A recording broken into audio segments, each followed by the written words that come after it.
janvier 2025, les ministères des Affaires étrangères de la Confédération des États du Sahel AES se sont réunis à Ouagadougou au Burkina Faso pour discuter de la séparation définitive du Burkina Faso, du Mali et du Niger de la Communauté économique des États de l'Afrique de l'Ouest CEDEAO. Cette réunion marque une étape décisive dans le processus de séparation des pays de l'AES de la CEDEAO. Elle a permis de faire le point sur les relations entre l'AES et la CEDEAO après le retrait des trois pays qui devrait être officialisé le 29 janvier 2025 conformément au texte de la CEDEAO.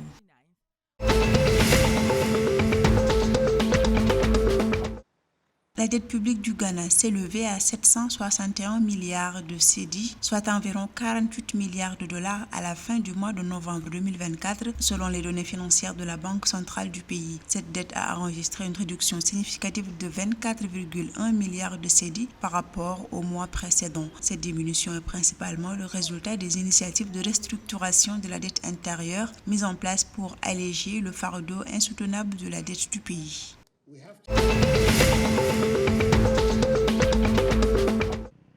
Les communes du Bénin bénéficient chaque année en moyenne de 50 milliards de francs CFA grâce au Fonds d'appui au développement des communes FADEC. Selon les données de l'État béninois, entre 2016 et 2023, près de 400 milliards de francs CFA ont été transférés du budget national aux communes à travers ce mécanisme. L'objectif de cette augmentation de fonds est de renforcer les infrastructures de base et de stimuler le développement local à travers des projets d'envergure dans les localités.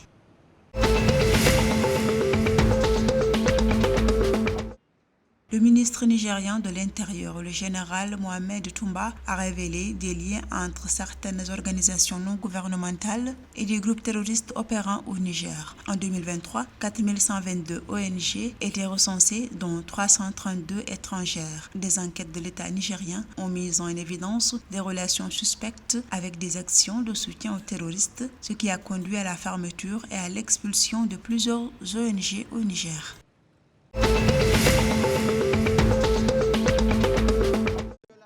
Plus de 1500 coureurs ont participé le 25 janvier 2025 à la 29e édition du semi-marathon de la Somone dans le département de Mbour, à l'ouest du Sénégal. L'organisateur, Michel Terron, a exprimé sa satisfaction quant à la réussite de l'événement et a annoncé que la prochaine édition prévue en 2026 sera un moment clé de l'année sportive au Sénégal. En effet, cette édition coïncidera avec les Jeux olympiques de la jeunesse, promettant ainsi de faire du semi-marathon de la Somone un rendez-vous incontournable.